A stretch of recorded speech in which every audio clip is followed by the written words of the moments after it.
Coming up on this week's show, one of the biggest FPS games ever arrives on the Spectrum. A game that defined a generation comes to the Switch. And we go inside Infocom with Mike Dornbrook.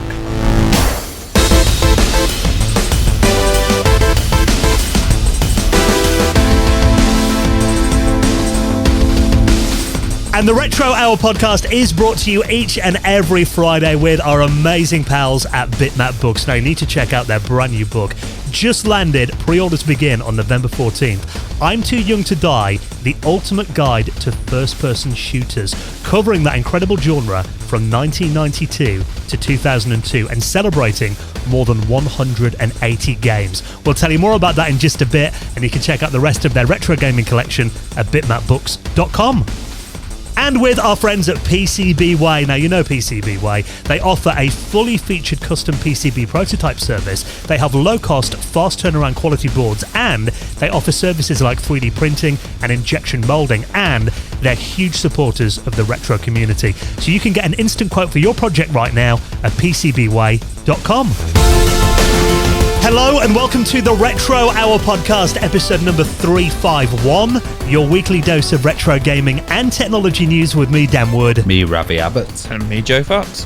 And a very warm welcome to our first show of November. Clocks have changed here in the UK. Even though we're recording this at like 9:30, it feels so late. Don't you think? Oh my God, I thought it was like 11 o'clock. It's been a long night. It's been a long day. You know, I didn't even notice because all the modern devices just change the clocks automatically. So you kind of just switched into a time zone. Apart from you've always got that one clock in your house, which is like, for me, it's windable. Oh. Yeah, it's the cooker clock for me. Talking about devices that did it, my Amiga 1200, I noticed change the time automatically the other day. I've got must have some tool in there that sync the time automatically. So pretty impressed with that. But I mean, obviously we're now into November. Those darker nights are here, and a good time to, snuggle in, get the heating on if you can afford it in your part of the world. We can't hear. And just play some classic video games. And this show celebrates all of that. I mean, everything from the Commodore 64 to the Sinclair Spectrum, the Sega Mega Drive to the Super Nintendo, the N64 to the PS1, all of that. And actually, sometimes we go really old school. Like in this week's show. Now, it's not very often that we get guests on where we think they need a good 2 hours to tell their career story. But this week and next week is definitely one of those examples, because we're going to go real old school and get the story in this part of our interview of Infocom. Now, if we're talking about legendary early video games companies, they do not come much bigger than Infocom. Yeah, they're absolutely huge. And like today, we're going to be talking about text adventures as well, a subject that I really love to talk about. And, it's a genre that's kind of making a little bit of a comeback at the moment. But Infocom were the original kind of crew that were behind it when text adventures were on mainframes, and then they were going into personal computers. So we're talking to Mike Dornbrook, and he's going to be telling us all about Zork, which is a absolutely legendary title. And there was one bit where he's telling us about, the administrators getting really annoyed because everyone was playing Zork on the mainframes when they should have been doing work. He's got a really interesting story. So, I mean, we're going to be doing this interview in two parts. I mean, today we're going to be talking about those days when he was at Infocom, how he kind of became one of their first, I guess, one of the first beta testers in the industry, really, before moving to work with them full time, and then working with, the likes of Douglas Adams on games like Hitchhiker's Guide to the Galaxy, setting up their user groups and community groups and that kind of thing. And that journey from, like you mentioned, the kind of underground world of video games when it started on university mainframes, into getting these games into stores and then porting them to home computers. So that early part of his career is going to be the focus of this week's episode. And then after that, he had, a massive second chapter to his career when he worked for Harmonix and, of course, brought us games like Guitar Hero and Rock Band. So I think he'll agree, quite an accomplished career. Yeah, what a varied career as well. Starting with text adventures and going to rhythm games. It's such a varied career. And it blew my mind when you guys said that you had him on, and then Dan was like, oh yeah, he worked on Guitar Hero, and then he moved to Rock Band, which is obviously in part 2. And I was a massive Guitar Hero fan, 15 years ago, 17 years ago. And I was just like, that story there has absolutely baffled me and blown my mind. So I'm really, really excited to hear this 2-part episode. And like also Zork is just such a legendary title. You know, we have a lot of people, and when they come on the podcast, they refer to either Colossal Cave Adventure or Zork as being like their first video game experience when we talk about, you know, the initial titles. So absolutely groundbreaking. And even the fact that he mentions wherever he goes in the world, you'll generally meet someone who knows either Zork or Guitar Hero or Rock Band. You know, if you'll meet a group of 10 people, there'll always be someone to know, you know, when they ask what he's done. They're just games that became part of everyday life, really, aren't they? Pop culture, Guitar Hero was. Yeah, you know, everybody, my mum, who has absolutely no idea about games, you know, still tells me to turn the Sega off. There's even a Zork planet in Ready Player One, and you know, I think both of them were referenced on the Big Bang Theory as well. So, yeah, some really interesting stuff. Yes, you're going to really enjoy this. The first of our epic two-part interview with industry legend Mike Dornbrook. He'll be on the show in around 25 minutes from now. And actually, it's quite timely that we've got Mike on the show this week because he's actually just worked on a re-release, which is a 25-year anniversary of one game that he worked on called The Space Bar.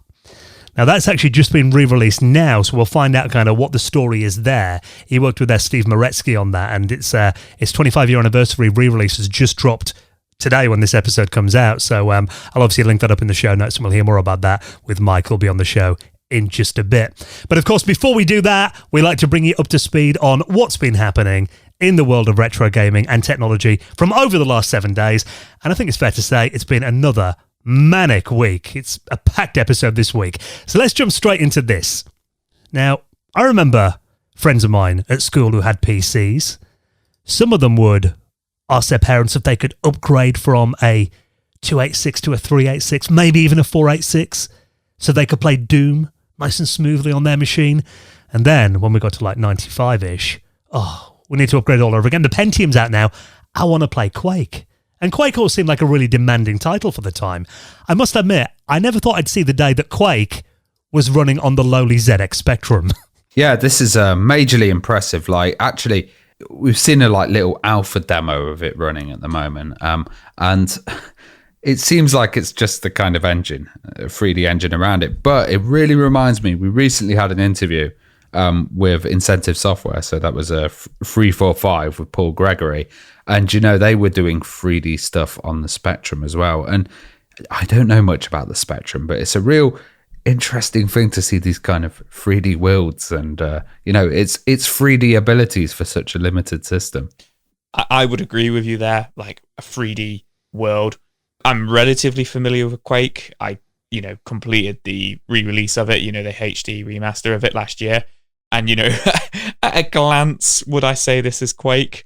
I don't know, you know, like if I hadn't read the headline. But still really impressive to see it running on the Spectrum, and also on the ZX Spectrum. Also really cool that it is playable, as in, like, you know, you can go ahead and download it and actually run it on your original hardware. So it's been brought together by two coders, so a lone coder and also Dragon's Lord have put this out.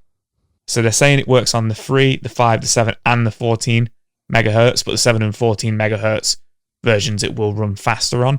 I'm not a specky guy. I'm not too sure what that means to me. But slow machines. Slow machines, but it will run on the slower ones, it's saying, which is pretty cool.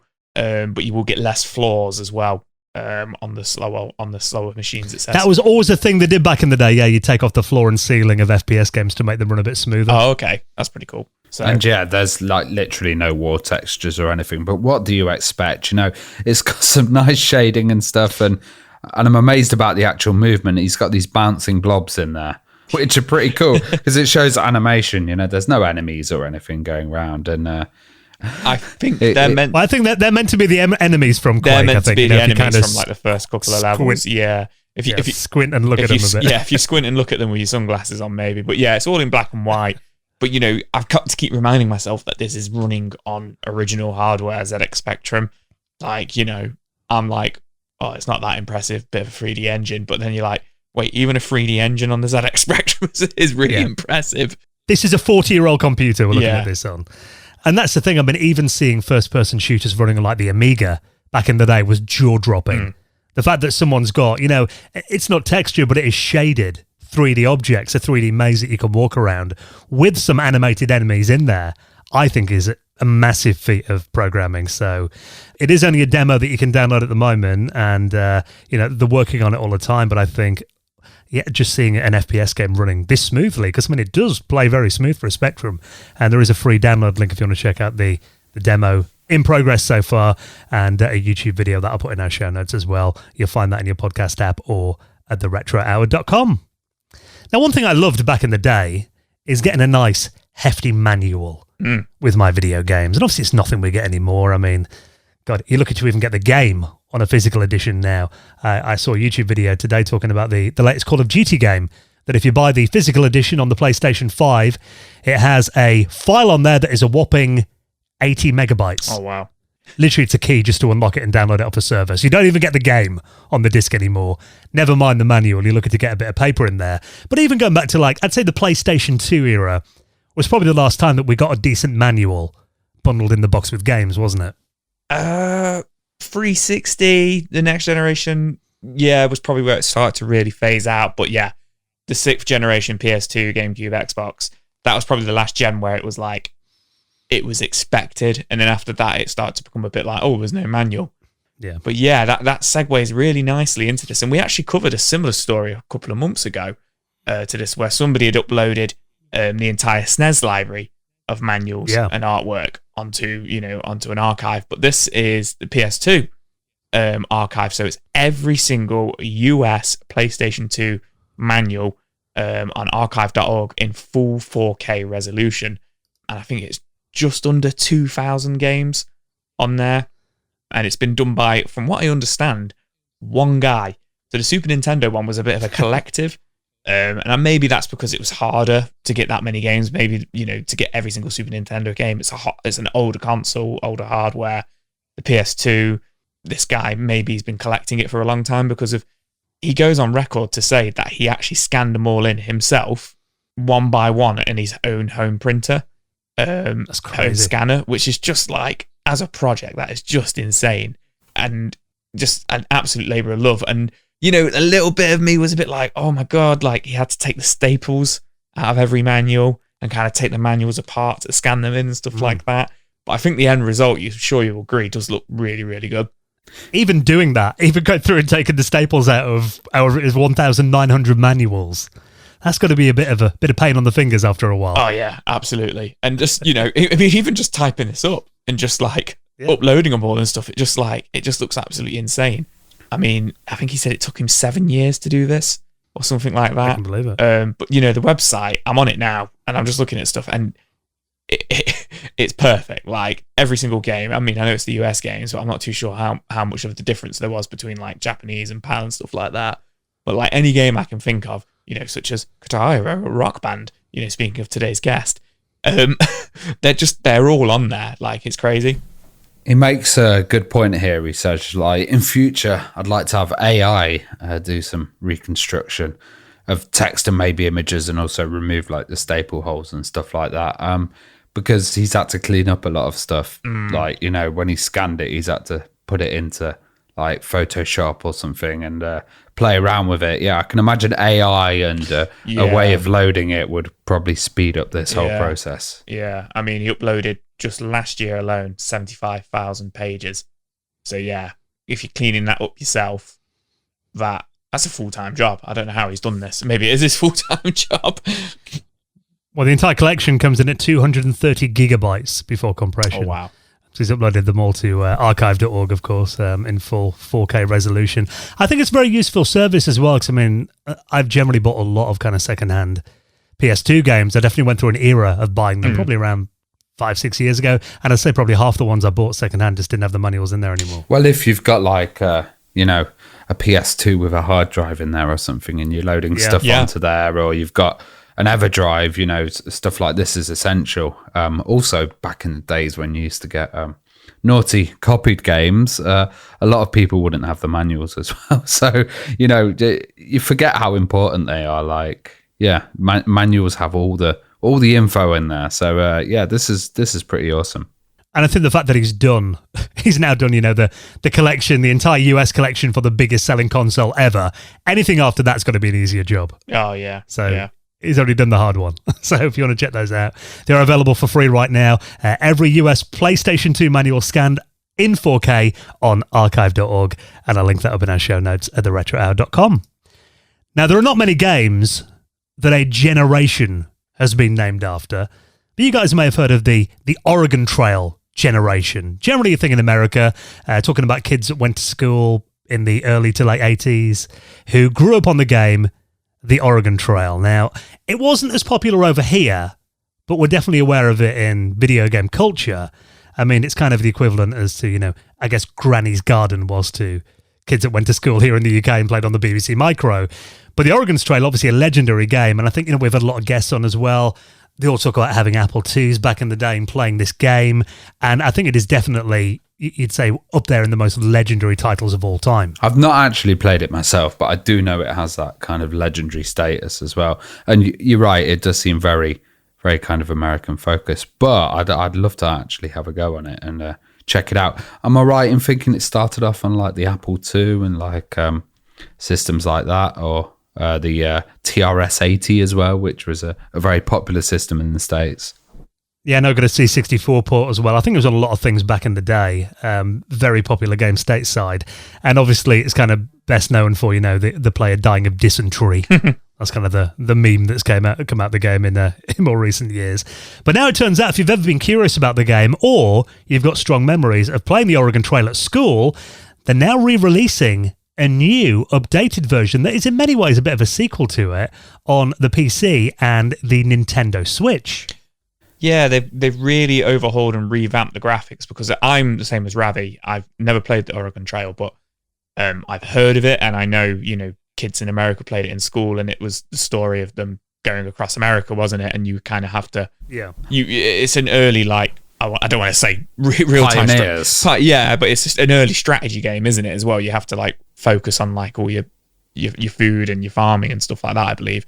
Apparently, probably why they use it in schools, I guess, because it was that education. Well, apparently 65 million copies were sold of it as well. There you go. Which is, exactly. A lot of people would have been touched by that game. Yeah. So it'd be interesting to see if this makes its way into schools and stuff like that. And I'd like to quite give it a bash myself on the Switch, because the only versions I've seen of it are, like you say, sort of C64. I want to say an original Nintendo copy of it I've seen as well, and it's that really old school, top-down pixelated map, and you kind of pick where you're going and stuff like that. So seeing it with this kind of modern cel-shaded, kind of indie style graphics, I know that's a bit of a broad thing to say, but it does look cool, and it's an educational game, and I want to play it.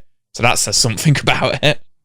Well, again, this new version of it, they're promising it's going to be a bit of a successor to the original game with a modern twist on the trials and tribulations on the original Road to Oregon, with 15 playable journeys, 7 quests inspired by historical events, and that will take the player on exhilarating journeys, according to the publisher. And it's coming out on Steam and Nintendo Switch some point in November, apparently. I was wondering, they need to include the original, right? They could probably just fit that in this whole It doesn't title. say anything about that. I'm not sure whether they have. Maybe not with licensing or something. Maybe they've got a license to do a new version. But I must say, looking at some of the footage, it looks really well done. The parallax and stuff looks pretty beautiful, and I kind of like the effects on there as well. I think it'll fit the Switch quite well, and hopefully bring it to a new generation.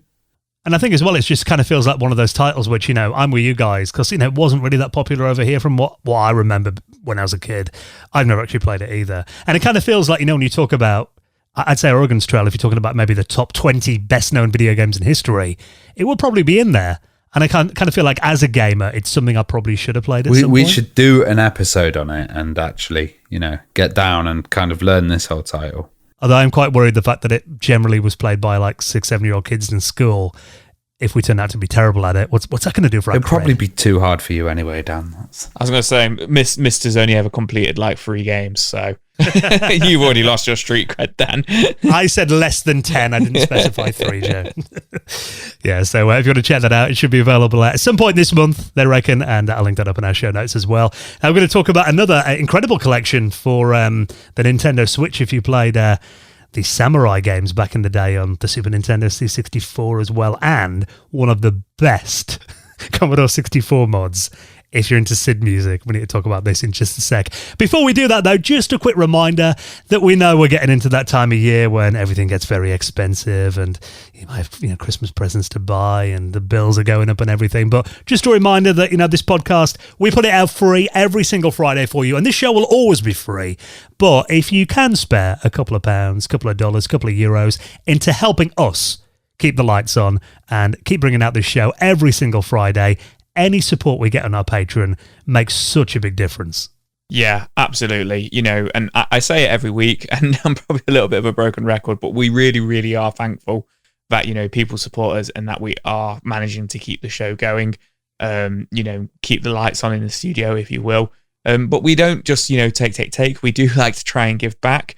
We do every month that every tier, any tier that you join, does get you access to our hangout that we do on the last Sunday of every month. Now, I've heard this one was actually the busiest one we've ever had, and unfortunately, we've been doing this now for about 2 years, the hangout, and it was the first one I've ever missed because of my new job. I have to work the odd night shift, and it was my night shift on the Sunday just gone. But yeah, I heard it was a really, really good one. I wonder if there's a connection there. Yeah, maybe. They knew I wasn't going to be on it.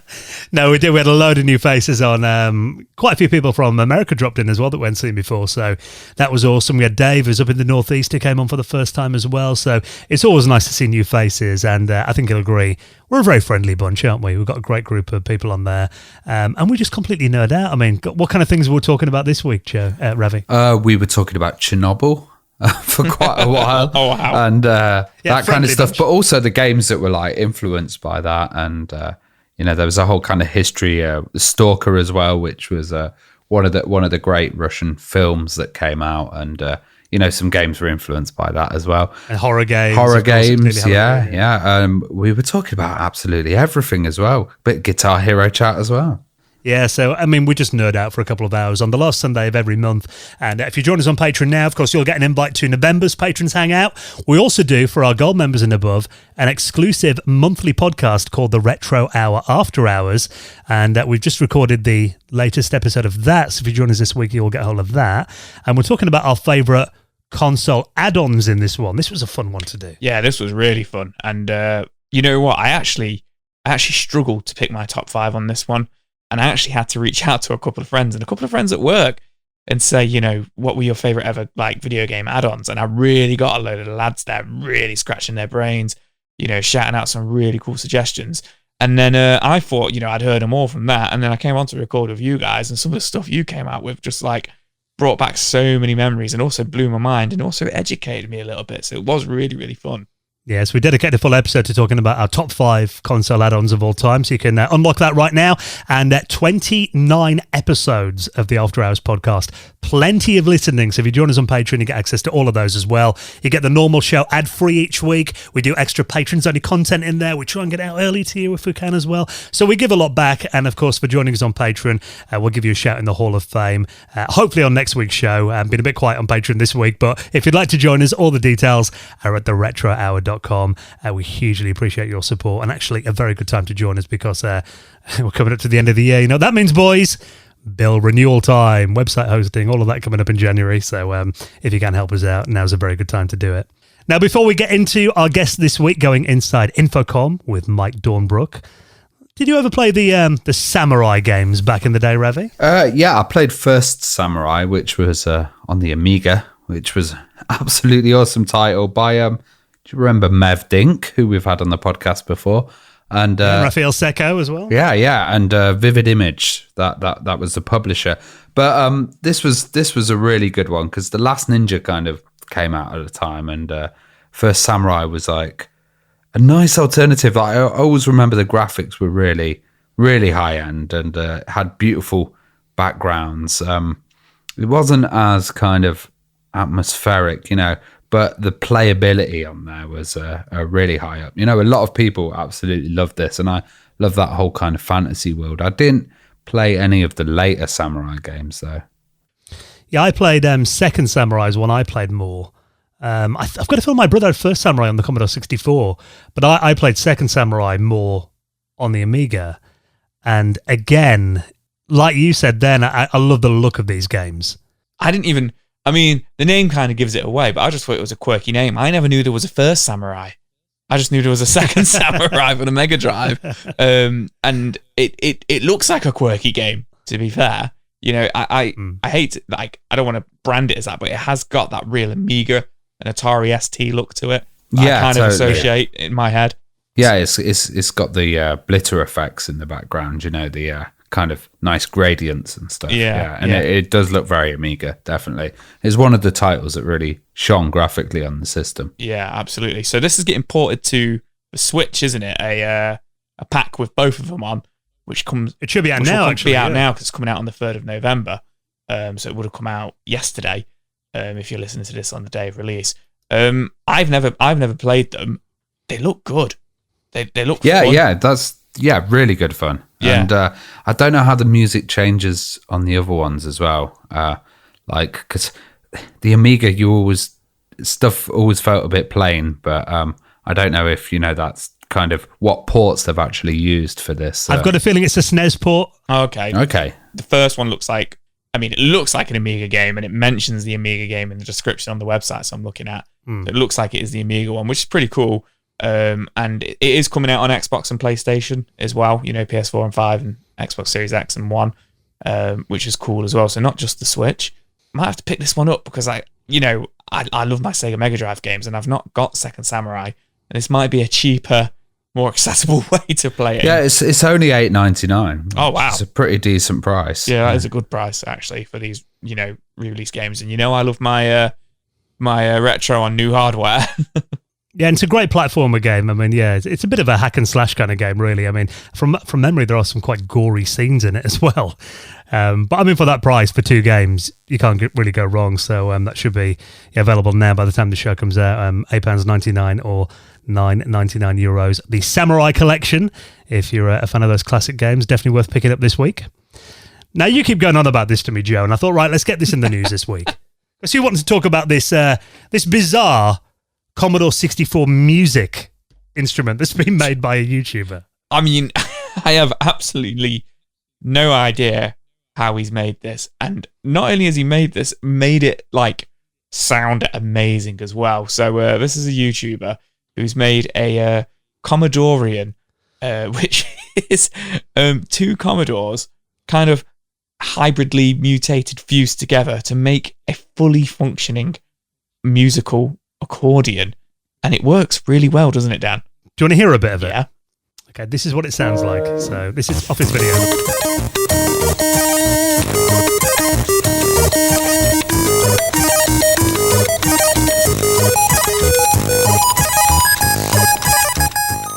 Now, the clicking noise you can hear is actually him pressing the keys on the Commodore 64 that he's got in his right hand, and they're linked. I mean, you know, you normally get the bellows on an accordion. They're actually floppy disks. Yeah, what he's actually done is he's taken the 2 keyboards and he's got some kind of bridge going between them. So he is actually playing them, and it is going into the C64 and using the SID chip. Like the Commodorian is pretty amazing, and that's what he's actually named his channel.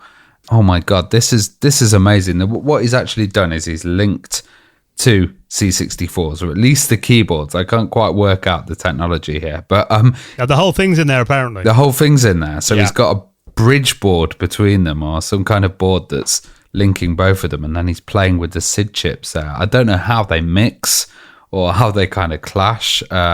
He's pretty interesting. He seems to be doing a few C64 ones. Like previously, we wanted to talk about the Theremin as well that you did as well. So that's another one that you can check, which is amazing because he uses a spoon to kind of create a Theremin on the C64. So I wonder what instruments this guy's going to come up with next. I mean, I don't know how true this is. I can't play the accordion, but my dad's always told me the accordion is like the hardest instrument to play in the world, or one of the hardest instruments. And you need some strong arms to play the accordion. And my dad's dad, so my grandfather, he was a musician, and he could play like anything, and he could play the accordion, and he used to always say it was like the hardest instrument to play. But as you guys say, what's amazing about this is the bellows in the middle, which are made out of floppy disks, aren't just for show. So one side controls the melody, one keyboard controls the melody, while the other is playing the chords, and then the bellows in the middle determine the volume of the volume and the pitch of it, like, which I guess is not too far away from a real accordion, so it's not for show or anything like that. It actually works.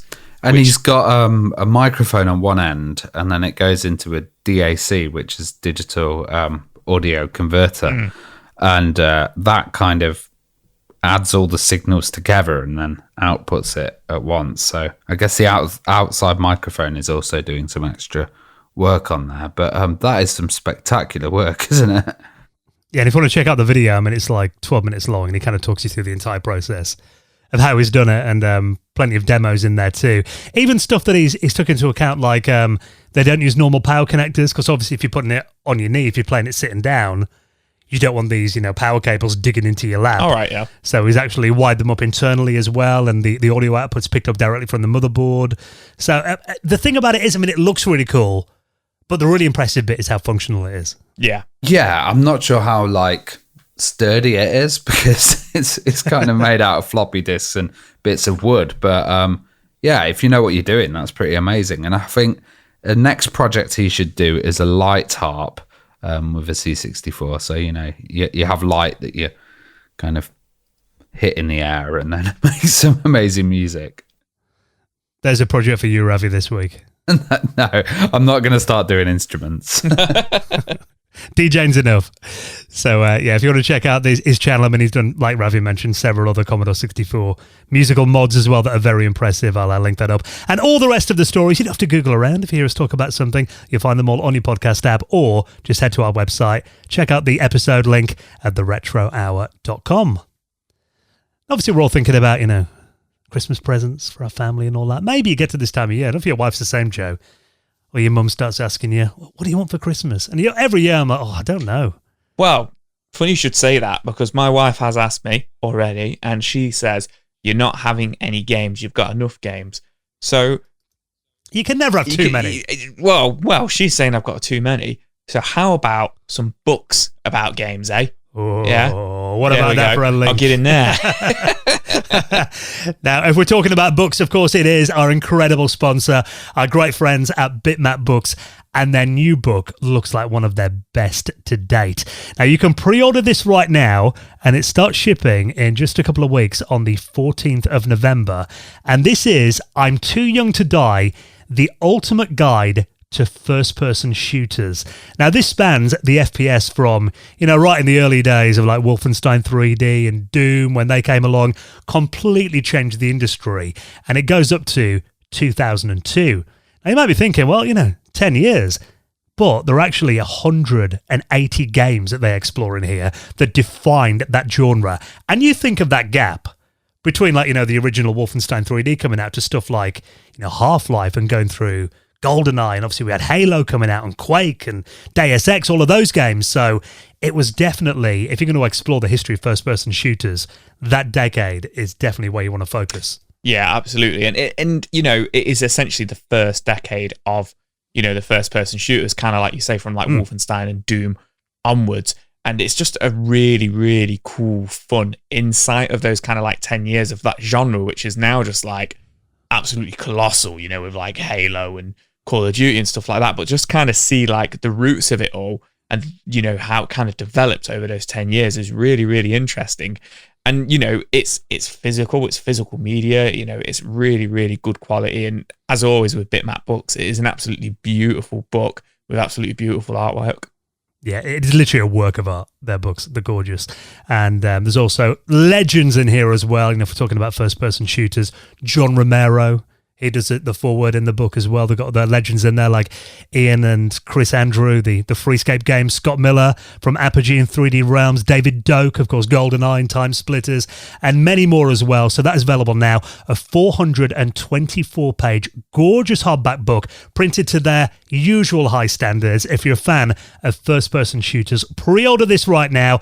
And, of course, support our sponsors. It really means a lot to us and the podcast as well. And treat yourself to this. It looks gorgeous. The book's called called I'm Too Young to Die, The Ultimate Guide to First-Person Shooters, 1992 to 2002. And you can pre-order that right now for delivery in a couple of weeks' time. And, of course, check out the rest of their books at bitmapbooks.com. And a big thank you to Sam and the team at Bitmap Books for their continued support of our show. Okay, then next, part one of our epic two-part interview, this time going deep inside the world of Infocom and those old-school text adventures with our special guest, Mike Dornbrook. He's next on the Retro Hour podcast. You're listening to the Retro Hour podcast, and it is time for the main event then, when we welcome on this week's very special guest. And our guest this week has experience dating right back to the earliest days of the video games industry, working for some legendary companies on some legendary games as well. And hopefully we're going to try and cram as much of that history into the next hour as possible. So let's, without further ado, welcome on our special guest this week, Mike Dornbrook. How you doing, Mike? I'm doing great. How are you guys? Very good, thank you. Now, as I mentioned, just the breadth of different companies and products and eras that you've worked in is just a fascinating history on paper. So I can't wait to get some of your memories. I mean, kind of going back to the early days then. I mean, I read that you were working for MIT's Lab for Computer Science. I mean, let's start your journey there. What kind of led to that then? That's an interesting question. Yeah. So I think a couple friends of mine who were fairly heavily involved at the lab at that point, Mark Blank and Joel Perez, who had started Infocom, among the others who started it, were worried about the fact that I was kind of in a rut. I was running the film program at MIT and not being paid anything and just doing some odd jobs on the side. And they wanted to get me into something a little more stable. So they somehow talked Al Veza, who was running the group that they were involved in, to hire me, even though I knew nothing about computers. They said that basically it would be a good experiment to get someone who'd never learned a computer language to learn Muddle, which was the language they were working in order to be, I wouldn't be biased or, pre-programmed with other ways of thinking. I would learn Muddle from scratch. I honestly think that was a bad move. I pretty quickly learned that I was not really destined to be a great computer programmer. I don't think the way programmers think. I tend to make intuitive leaps and then check them, as opposed to dividing problems up into tiny little pieces and then work on those pieces. And so one of the things I did very early on was I started complaining about the documentation. And in standard MIT fashion, they said, feel free, write new documentation. So that ended up being my primary project, as I wrote the primer for Muddle. So you were described as Infocom's original beta tester. I was wondering how you discovered games and ended up in that role. So one of the reasons they chose me is because I wasn't a gamer. Everyone else they knew had already played Zork. They had created it on the mainframes at MIT 2 years earlier, and I had never played it. Partly I just didn't have time. Partly I didn't like getting addicted to new things. So I kind of avoided it. And so, they knew me fairly well. We were all friends and we were all involved with the film series at MIT and whatever. And so they asked if I was willing to, and I wouldn't call myself a beta tester really. I was really the only tester, and I was, kind of an alpha tester. So they were developing it on a remote Deck System 20 that they were renting from, I think it was from Digital Equipment actually. And I would have to log in over a 300 baud modem and play the game and then report problems that I was running into, or even suggestions for things where I felt a problem was just too difficult and maybe I suggest a second solution, more than one alternative solution, just to make it a little more likely that somebody could actually get past that problem. So, I played the game hundreds and hundreds of times to the point where I could literally type my way through it in about 15 minutes. And I would actually dream moving through that game. Do you think it made it a bit easier not being a kind of gamer and, made it easier for new players to get involved? Whereas if someone was a gamer, they may have, been a bit more kind of straight into there and a bit more advanced on it? Yeah, I don't know if it was so much a gamer, because a lot of the problems were sort of, weird cultural references. There's a problem where the solution is to, ring a bell, read a book, and light a candle because of the bell, book, and candle.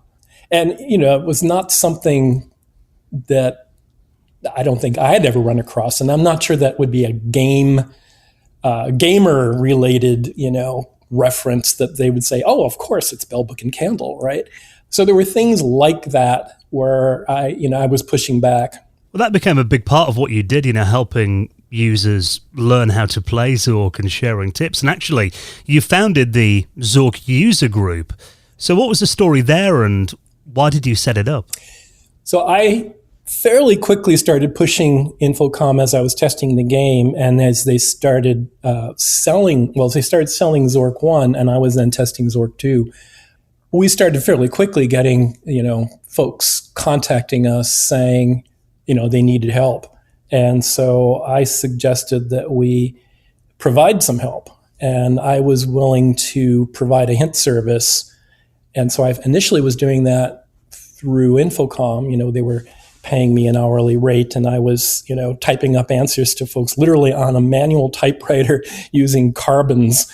And we put a little slip of paper in, if you go down through the trap door, and I think you went like one room south or southeast or something from there, there was a piece of paper crammed into a crack in the wall. If you pulled it out, it mentioned that there was a heuristic information for novice travelers service, HINTS, and a movement assistance planner service, MAPS.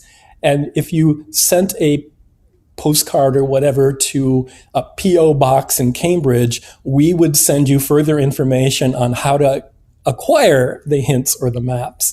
So it was this difficult process for folks. They had to find that little slip of paper in the wall. They had to send off to a P.O. box. We then sent them an order form back and instructions on like how to go about it. And then they'd send their questions in with a check to that P.O. box, and then I would answer the questions. So I started doing that, and was simultaneously applying to business schools, because I had concluded that I wasn't going to be a programmer, that what I was doing running the film series at MIT, which was by the way, the biggest student activity on campus and the most, we had the deepest finances. I mean, in today's terms, adjusting for inflation, probably like a $300,000 a year revenue stream. It was running a business basically. And I concluded that that's what I was interested in and good at, and I should get a credential. So I applied to business schools. I got into University of Chicago. Well, I got into some others also, but that's the one I chose, and started pushing on Joel and Mark that they should hire my roommate, Steve Moretsky, to take over as tester and doing the other things I was doing, like answering the hints. They thought that there were higher priorities, like hiring a marketing person and hiring a salesperson or whatever, before they would consider hiring somebody like Moretsky. And they said, if you think it's such a great idea, we'll sign a contract with you right now. Why don't you just start a company and do it yourself? And I said, okay. So we wrote a fairly simple contract. It gave me all the rights to all of their IP other than making games. So I could have written books, I could have done TV shows, movies, anything I wanted with their IP, as long as I paid them 15% of my revenues. And that's pretty generous. Went off to I've spent a week at my parents' home in Milwaukee, which is just 90 miles north of Chicago on Lake Michigan, and told them what I was planning to do. I was going to start this company while I was in business school. And my father had literally just retired, like 2 or 3 months before that. And he said, he really didn't have a whole lot to do. Was there a way that he could get involved? And so we talked about it. And I said, well, if you'd like to handle the actual logistics day to day, taking in the checks, ordering, dealing with anything that, needed to be sent out. I was planning to actually become a mail order source for the games in addition to providing these other services. So he agreed to that and sent out the very first newsletter. Infocom had agreed to provide me with all the warranty cards that they had ever received or any other information where they got a name and address. And so they gave me 700 warranty cards. I think at the time they had sold about 4,000 copies of Zork 1, gotten 700 warranty cards back. And so we did a mailing. I came home from Thanksgiving from business school, and we did a mailing to 700 folks. And 100 of them placed an order, which is an insanely high response rate for direct mail, especially from someone you've never heard of before who's not giving their name or a phone number, just a P.O. box and telling me to send a check. So we sold 100 copies of Zork 2, which was just coming out, and I was in business. So I talked the University of Chicago into making me a computer operator so I could get access to the one good terminal they had, which was the computer operator's terminal, which was behind a locked door, so that I could use the higher end editing software that we had from MIT. I basically brought out a tape with the source code and loaded it into their computer so I could use R mode, because by that point I had automated answering the hints, because they tended to ask the same questions over and over again, and typing those all up was a pain in the ass. So I created a bunch of abbreviations in R mode where I would just type in a few letters and a whole question and answer would pop up. So I could very, very quickly answer these hints. And I was able to answer the hints at the rate of about $25 an hour, which in 1981, that's equivalent to about $75 an hour now, which is not bad for a student, right? But it was still boring as hell. So I decided I needed to create some sort of a hint booklet, and was really struggling with how to go about doing that. I didn't want it to be easily copied. I didn't want it to be easily passed along. I was really worried about piracy. So I wanted something that was semi-self-destructive and not easily copied. And eventually, there's a long story, but eventually came up with the idea for InvisiClues and created the InvisiClues books, which just took off. The sales of those and the profit margins on those were just tremendous. Well, when Zork kind of came to the personal computer, did you see a huge boost on it? And also, being on mainframes before, was it harder for people to kind of get time to actually play games? And what was the attitude around people gaming on mainframes back then? Well, the mainframe version, the computer that it was on the ARPANET, was one of the very few nodes on the ARPANET at the time.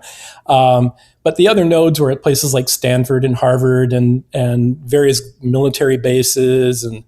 And that computer, which was a multi-million-dollar machine, pretty much got taken over by people playing Zork on it from all over the country. There was somebody once said that Zork coming out cost the computer industry a week of productivity at the time. So from 77 to 79, to 80, that was the only way it was available. There was a guy at DEC who downloaded, there was no security on these systems. Anyone could get in and do whatever they wanted. And somebody from DEC downloaded all the source code and translated it to Fortran, which was, unbelievable. And he released it as Dungeon. And so a lot of people played it. That spread all over a whole bunch of different computer systems around the world. And so many, many, many people played it as not Zork, but Dungeon. But Zork 1 came out in fall of 80, and that was on the Apple II and then TRS-80 Model 1. I forget if they were, I don't think they were simultaneous. I think one followed the other by a couple months, and I can't remember the exact order. I think the TRS-80 might have been first. And it was being sold through a company called Personal Software, which at the same time had acquired VisiCalc. And that became their big seller, and that's what they were focused on. And so as Zork 2 was about to come out, they had a contract that would have included follow-on games from Infocom.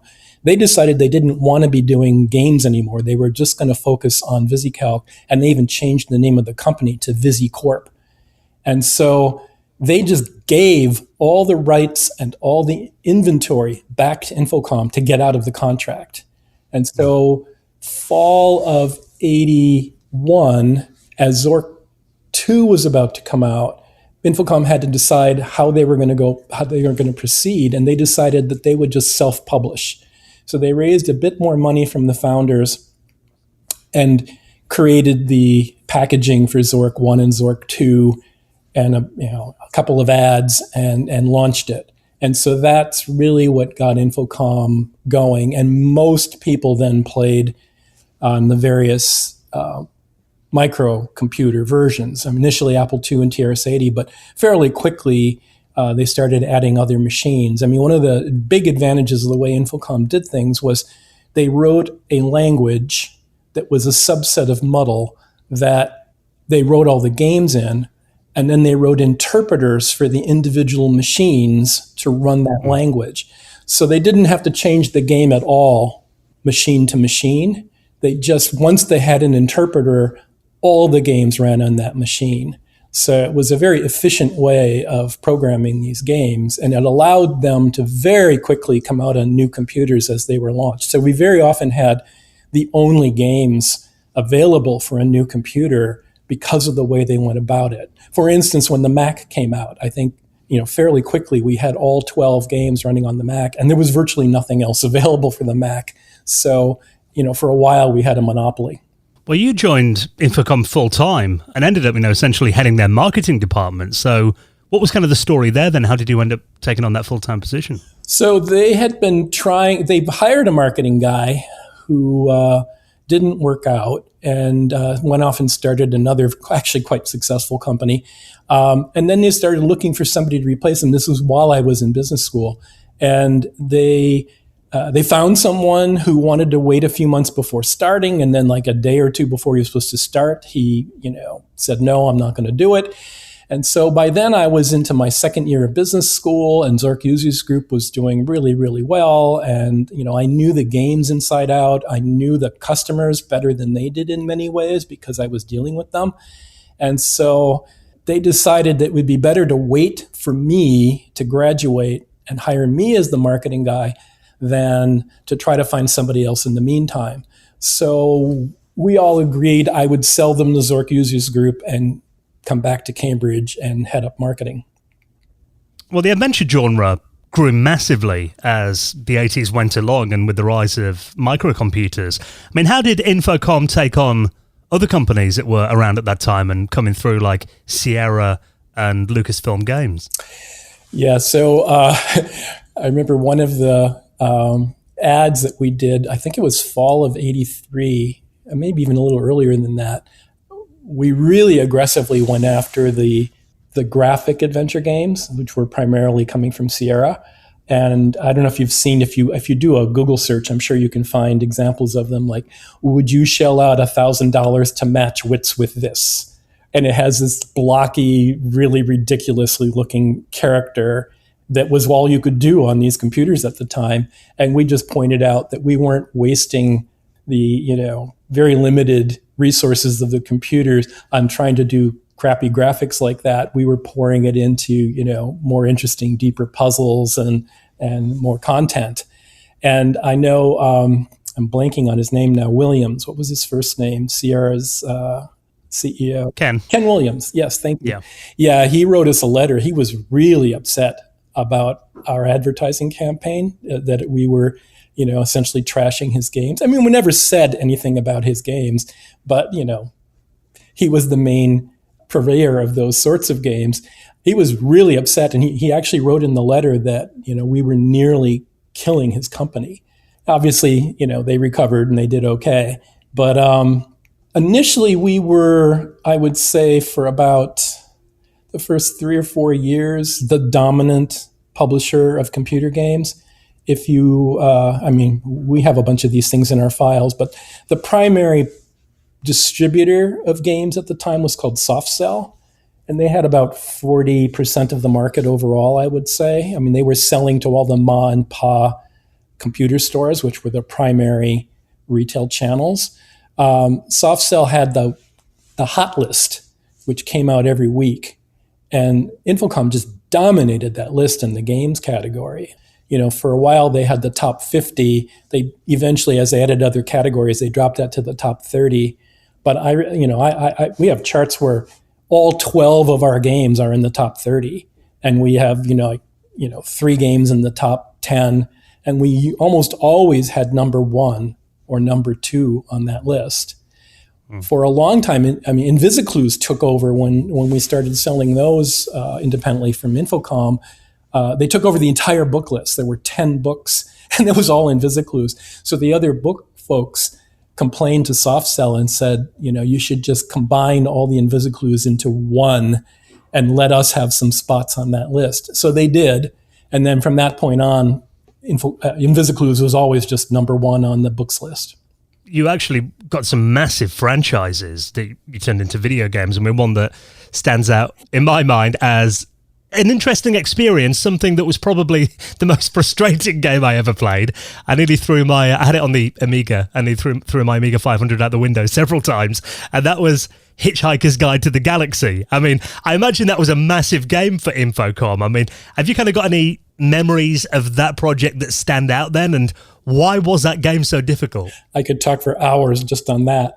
Yeah, so, I was heading up marketing, and we get essentially Douglas Adams gets in touch with us and says, I'd like to do Hitchhiker's Guide to the Galaxy game with you guys. And I'm like, I was a huge fan of Hitchhikers. So were virtually everybody else at Infocom. Definitely wanted to do that game. I thought it would be by far a number 1 bestseller. And getting to work with Douglas Adams, wow, what could be better, right? So the problem was that none of the game developers at Infocom wanted to do it. And it wasn't because they didn't like the property. It's because they all had their own ideas about games they wanted to do, and they didn't want to give up a slot, one of their ideas, to do somebody else's, where they figured that person was going to get the lion's share of the credit. And up to that point in time, we had never identified the game author on the packaging. We basically took the position that these were Infocom games, that they were done by a whole, there was a whole team involved, even though there was one key author behind it. We didn't put their names on any of the packaging.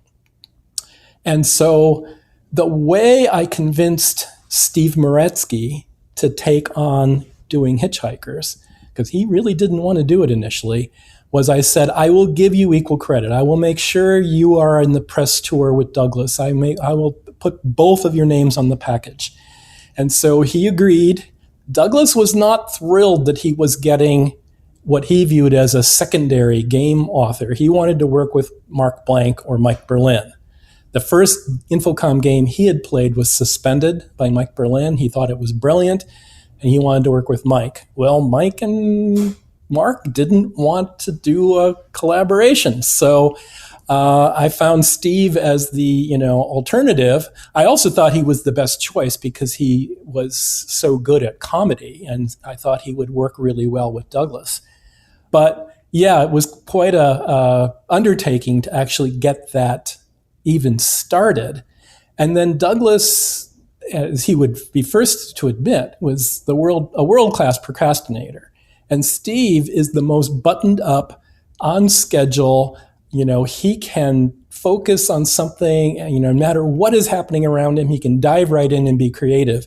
So he found it really frustrating that Douglas couldn't do that.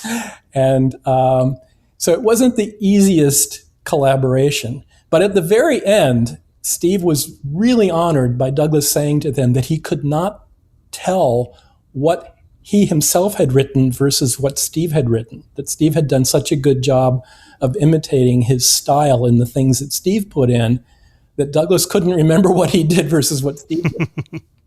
Was that difficulty curve complained much by users? Were they getting in touch? Oh, definitely. And so many people would write in saying, greatest game I ever played, how do I get past the and it would be something that was like 3% into the game, like getting the now I'm blanking on the translator. out of the vending the Babel. The Babelfish, yeah. Yeah. How do I get the Babelfish? It's like, okay, this is the greatest game you've ever played, and you haven't seen 97% of the game yet. Right? And there were even people who hadn't gotten off the planet Earth who were writing in. I actually made the Babelfish problem significantly easier in my feedback on it because I thought it was way too hard. And they did accept my input. I made it somewhat easier, but it was still insanely hard. I know if you remember, but there were all these steps to getting the Babelfish, right? You had to deal with the floor cleaning robot, and then there was a flying robot, and you had to put the mail on the floor cleaning robot or whatever, and then you had to block the exit panel that it went through, such that it crashed into it, and the mail went flying up in the air or whatever. Initially, the only thing that worked in terms of overwhelming the up in the air robot was multiple items, and the pile of mail was the thing that worked. So if you put anything else there, that flying robot got it, and you were just stymied. And I said, why don't we at least add a hint that the flying robot wasn't overwhelmed by only one piece? That you get an idea, maybe if I had multiple pieces there, it might be overwhelmed. And so they accepted that and put it in. Douglas was upset that was making it way too easy. It was still way too hard, as you know. Any hints like that were massively appreciated from the players, I speak from personal experience. And I mean, as we kind of went into the 80s, obviously Activision took over the company in 1986. And then shortly after, it was only a couple of years in 89 when Infocom closed. So what kind of, in your opinion, caused the kind of end of the company? And what were those later days like after Activision took over and until the end of the company? Yeah, that was a difficult time. So as you probably know, Infocom was also working on a business product line. And that was really what most of the founders were interested in when they started the company. There were 10 founders of Infocom. So, there were a few that were focused on games, but I'd say, kind of the majority and sort of the focus of the chairman of the board, Al Vezza, was to get into business products. In some ways, I think some of them even found it almost embarrassing that the company became so well known for games, because that wasn't their own, interest or even vision of themselves. And so, they didn't want to tell their friends that they ran a game company. They wanted to be, doing something interesting with, a prominent, business product, right? So all the profits that were being made on the game side were being channeled into creating this Cornerstone program, which, by the way, was a great program, but it was, I always thought, a mistake. And I said this many times before the game even, the business product came out. I thought it was a mistake having them both under the same company, under the same brand name. I said, it's going to confuse consumers when we come out with a business product, because it's not at all how they perceive the company. I know you perceive the company in that way, but that's not what the market perceives the company as. And I think it's going to hurt the game side, and I think it's going to hurt the business side. And I think I was right, by the way. So Cornerstone came out the beginning of 85, was it 85? And got fantastic reviews. The people who bought it loved it. But that was a year of retrenchment in the tech industry. And we'd had a whole bunch of companies offering to buy us up to that point in time or invest in us. Well, we didn't really need the money at the time. And the board was not very business savvy. They were mostly academics. And they were like, oh, we don't need it now. Let's wait. Well, one of the things you learn in business is when money's available, grab it, because you don't know that it's going to be available when you really need it.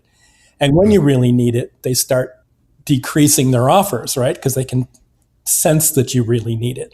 So unfortunately, with the downturn in the tech industry that year and the drop in the stock market for tech stocks and whatever, and this fact that Cornerstone wasn't selling quite as well, it was time to go raise money. Well, then the companies that had been offering high values earlier started offering lower values. And the chairman of the board was very upset about that. And he would get all annoyed and walk away, right?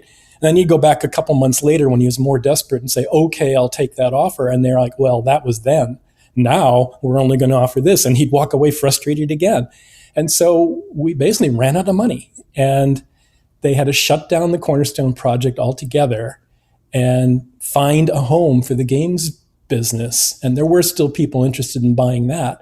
But, we had a $32 million offer, which, by the way, adjusting for inflation, is about $100 million now for the games business in the 1984 timeframe. Simon & Schuster wanted to buy us. Simon & Schuster published Douglas Adams books. They saw that we were selling really well in bookstores like B. Dalton and Walden Books at the time. And so they thought that this was a new industry. They should get a foot in that door, and that we were the obvious way to do it. They offered a ton of money, and the chairman turned them down. Approximately a year later, when we were desperate, Activision offered $2 million to the shareholders, and that's what they took. By then, there were a bunch of debts also. So Activision actually had to shell out more like $8 million, because there was about $6 million in debts to pay off.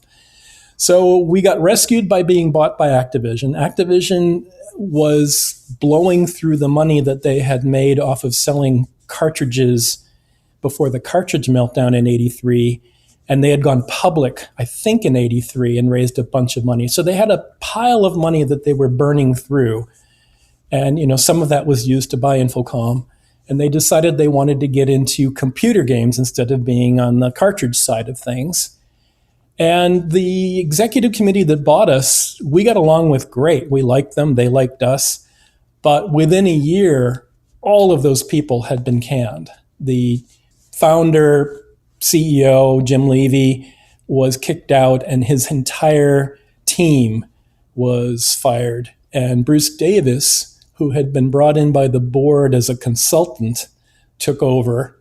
He had been opposed to buying Infocom before it was purchased and was very negative about Infocom. And so we kind of went through a fairly difficult couple of years under him.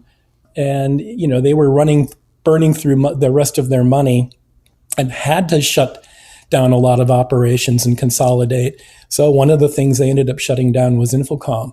But in the meantime, they had done things that really, in my opinion, had hurt us. For instance, we were doing 4 or 5 games a year. The industry, by then, the computers were getting better graphics and more memory and better CPUs. And so the expectation of what would be in a game was moving up. And, on the marketing side of things, we were saying, we need to invest more in the new titles. We need to do more in order to be competitive. But he was pushing us to spend much less on each game. And he wanted us to do 8 games a year instead of 4 with the same staff. So, we were being pushed in pretty strongly in a direction of cutting back on what we were putting in instead of adding more. And that was a death spiral. The other thing he did was half of our sales came from our older titles. And that's where the real profits came from. It's kind of like the book industry, where your backlist is where you really make a ton of money. And you use that to try to, do a bunch of experiments and hope to create another title that makes it to the backlist that's an ongoing sales success. So that's how we ran the company. That's how we did our marketing and everything. He decided that anything older than about a year should just be pulled off the shelves and more room made for new titles. But that really hurt our whole business model. And so I don't think we ever really recovered from that. Well, in 1994, the kind of multimedia age was in full swing, and you ended up co-founding Bofo Games with Steve Moretsky. What was the kind of focus of that company, and what was the story there? So Steve had been doing some games for a company called Legend. Bob Bates had started Legend. Bob had done, I think, 2 games for Infocom as an outside contractor. So he did, I know he did Arthur, and I think he did one other, and I'm blanking on that. But Bob, when Infocom shut down, started Legend, and then did a deal with Steve for Steve to do some games for Legend. So Steve did the Spellcasting series and Superhero League of Hoboken for Legend. And, he was enjoying what he was doing, but Legend wasn't doing particularly well. Steve was not making, a terrible amount of money working for them. And he had, the vision of it's time to start another company. And so he asked me if I would be willing to help him do that, and I was. So we got the company started by, I saw an article in the press that MediaVision, which was one of the early CD-ROM hardware companies, and those CD-ROM companies, if you remember, were bundling a lot of games and software with the CD-ROM when they sold the, several $100 piece of hardware. They concluded that, I think they were paying something like $1 a game, and then, putting 1 million copies of the games, in with the CD-ROM. They took the point of view, hey, we could actually create our own games for less than we're spending on all these licensing fees. Not realizing that they were able to pick and choose from the 1 in 1,000 games that actually succeeded, and then now we're going to get in the industry where they were taking that 1 in 1,000 risk on creating those games. And so they announced in the press that they were putting $50 million aside to start publishing games, and that they'd hired a team of folks, and they mentioned who was on this team, and I said, I know that guy. So I got in touch and said, hey, if you're heading up this, new team to create games, we're starting this company. How would you like to talk to us about working with us? And they immediately agreed. Steve and I flew out to California to meet with them. And back in that period of time, there was a Saturday night stayover discount on airfares. It was kind of aimed at business travelers didn't want to give up their weekend, but, more casual travelers would be willing to, give up part of the weekend in order to get a discount. Well, Steve and I, starting a company, were perfectly interested in discounts. So we flew out on Saturday for a Monday morning meeting and spent Sunday down at Disneyland. It was like 80 degrees and gorgeous. And we, of course, this was January, I think, 18th, 1994. Santa Ana winds, beautiful weather. We'd come from freezing cold Boston. We didn't even have, short sleeve shirts with us. So we're walking around Disneyland, dying of the heat, with all these people going by in shorts and flip flops. And the next morning at like 5:30 in the morning, the earthquake hit. And we were not far from the epicenter from the Northridge quake. I thought we were dead. I didn't think a building could stand that kind of shaking and not fall down. But later that day, we managed to get together with the folks who are all coming in and telling their stories about, what they'd gone through that day. And Steve started in on his 21 game ideas. Now, as a marketing guy, I always said, just pick one and sell them on it. They don't want to hear 21 ideas because they can't choose between them. They want to know what you think is the best. But, it's really hard to control Steve. So he went through his 21 ideas, and some of them get pretty crazy. They went off and huddled and came back and said, all right, we'd like to do 11 of those.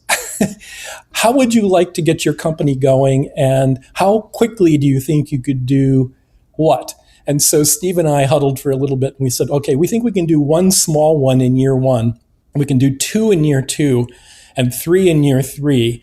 And they said, okay, we'll sign the contract right now for a 6-title deal with you. They handed us a check. We had nothing in writing. But they said, look, because we had not raised any money at all, and we had no employees, we had no equipment, we had nothing.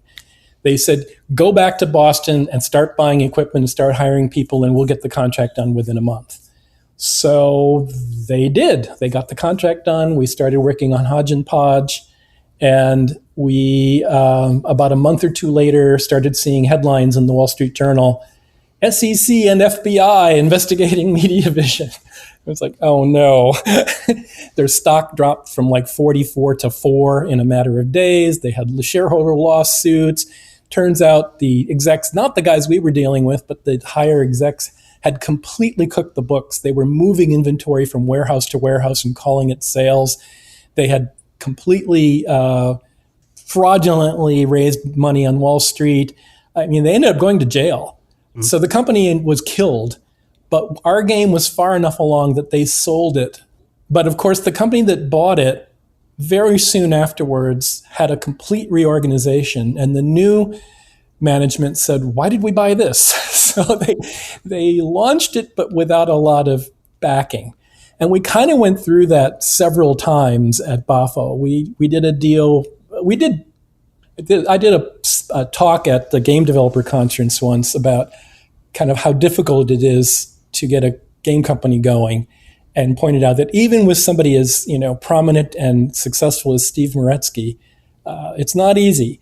And I pointed out we did 16 handshake deals for games with different companies, where they said, "We've got a deal. Go. We're going to do this." 10 of those became letters of intent. 6 of those became contracts. 2 of those actually made it to market. And there's a lot of stories behind all of that. But it's not an easy industry to be in. These companies often end up reorganizing. We did a deal with Time Warner where I thought, okay, it's a $30 billion company at the time. It's not going to go under on us. But, a year into working on the game, they shut down Time Warner Interactive completely, fired all the people, and killed all the games. So even with a company as solid as that, you don't know what's going to happen. And I imagine by this era, we're talking mid-90s, CD-ROM is the main delivery of games, and the games are much bigger than they were on floppy disks. I imagine the resources to make these titles and the teams you needed must have been much bigger than they were in the 80s, for example. Oh, absolutely. In the 80s, we were dealing with, Zork 1 and the first games at Infocom, we had to fit in 81K. A postage stamp size graphic, on a computer game these days is more than that, right? So the entire 40-hour game ran in 81K. And with 32K of memory. By the time period of like Spacebar, which came out in 97, that game was on 3 CDs, 3 650 megabyte CDs. So it was like a little, just almost 2 gigabytes. So, what is that? 2,000, 20,000, 25,000 times the size of Zork 1 in terms of just disk space. And we had a whole team of we had several programmers, an outside art firm working with us, an outside animation firm working with us. You needed whole teams even then. Nowadays, you can have teams of hundreds or even thousands working on a game. They can cost hundreds of millions of dollars to produce. But, that was a couple $1 million game development cost. In Infocom days, it would be one implementer, spending about a year. And then, the overhead associated with it of testing and marketing and whatever. But I was basically accounting in the early days at Infocom for about $300,000 per game to get a game finished. And that was way more than our competitors were spending. We were definitely, and a lot of that was also, though, in the marketing side of things. The actual game development part of that was probably, 100,000 or less. Well, you mentioned Spacebar as well then, and that was a very unique mixture of like adventure, puzzle, and humor. What's the story behind that game? It was one of the 21 ideas that Steve threw out from day one. He had a whole bunch of incredible ideas. He had a great storyline for a Titanic game, and we actually pitched that before even knowing that Cameron was doing a movie. Had it picked up by Broderbund, and unfortunately, then that also ended up falling through. But we pitched Spacebar. I'm trying to think the exact time frame. I think it would have been probably late '94, and Microsoft said yes. And we had a handshake with Microsoft, who was at the time probably the best publisher of games in terms of, you could count on them coming through. They didn't cancel things arbitrarily. They actually paid milestones on time. And they had never launched a game that sold less than 300,000 copies, which was a big plus, right? So we had an agreement with Microsoft. I flew back to Boston, and the next day, Steve met the rocket science guys, and he told them about Spacebar. And Ron Cobb was one of the founders of rocket science. Ron, early claim to fame was he was a comic strip producer or artist for a free newspaper in San Francisco. You can imagine how much money somebody like that ends up making, right? So, he was a starving artist, but he apparently was really good at creating aliens in that comic strip. So this up and coming movie producer in the Bay Area had decided that his film was lacking something, and he went to Ron and said, could you create like a bar scene with a whole bunch of aliens in it? And Ron said yes. And for $1,000, Ron Cobb created the cantina scene in Star Wars. Now, in retrospect, you could say, wow, he was really underpaid. But it did make his name. And so he got a bunch of other gigs. And one of his gigs was Steven Spielberg, who's a friend of Lucas, had him do significant work on E.T. and gave him 1 point of E.T. So he made many, many millions of dollars just on E.T. And he did quite a few other projects. I don't know if any of them did as well as E.T. did, but he did a bunch of work for Cameron. Like he did, he was an art director on Aliens. I forget all the other films he worked on. But anyway, Steve met him, decided that the space bar, Steve had already sketched out all the aliens in the game and had written like a 1-page description of them and their culture and their place in the universe. But meeting Ron, he said, Ron is going to do so much better job of then taking these the next step than anybody else. I want to work with rocket science. Well, my reaction to that was, the business side of things was, but we have a deal with Microsoft that is guaranteed to sell. And rocket science has never put out a game. They're a startup. Who knows how long they'll last? Who knows if they'll even be around long enough to get the game out? But Steve was convinced, and you got to kind of go with the creative sometimes. So I had to call Microsoft and say, terribly sorry, but we're going somewhere else. And they said, are you crazy? We've never sold less than 300,000 copies of any game. And I said, I know, don't rub it in. I hope you'd still consider working with us in the future. And we went with rocket science. And by the time we were finishing the game, they were running out of money. And so they sold the game to Segasoft. And, by that point, we were pretty much convinced that 3 strikes were out. I mean, having 3 publishers go under on us was just one too many. And so we wound down the company. So I know the Spacebar was a bit of a cult classic these days and, very well received and reviewed back in its time. I did hear that the game is getting a re-release as well. So what's kind of happened here, and why bring out a new version of it in 2022, and what's going to be new in this new version? Yeah, so it's kind of a surprise for us also. I don't know, probably about 6 months ago, maybe a little longer, we got contacted by Bernie Stoller, who's kind of an industry legend. I think he was the original Sony exec who launched the first PlayStation. And I know he had a number of other roles, but he ended up CEO of Segasoft. And so he was there when they bought Spacebar from Rocket Science and launched it. And I have to admit, I kind of lost contact with him. But earlier this year, he got in touch and said, Segasoft wound down in 2000, and the rights to Spacebar reverted to you. Well, actually, that was news to us. We actually got a lawyer involved and kind of dove into it and realized, oh, I guess they did revert to us. And since Bavo had never really kind of completely, and we'd never gone bankrupt.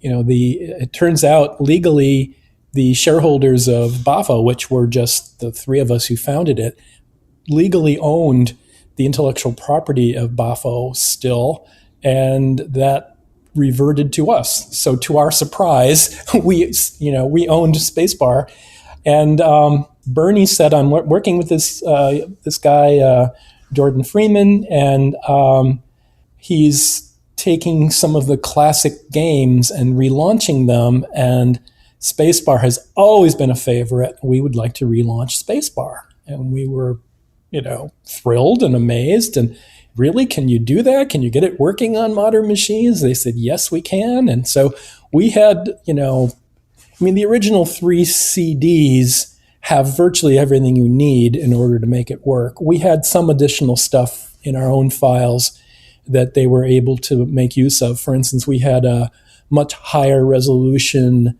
version of the intro movie than was able to be put in the game back then. And so, we provided that, and hope, we found some other things in the files that they're going to be able to include.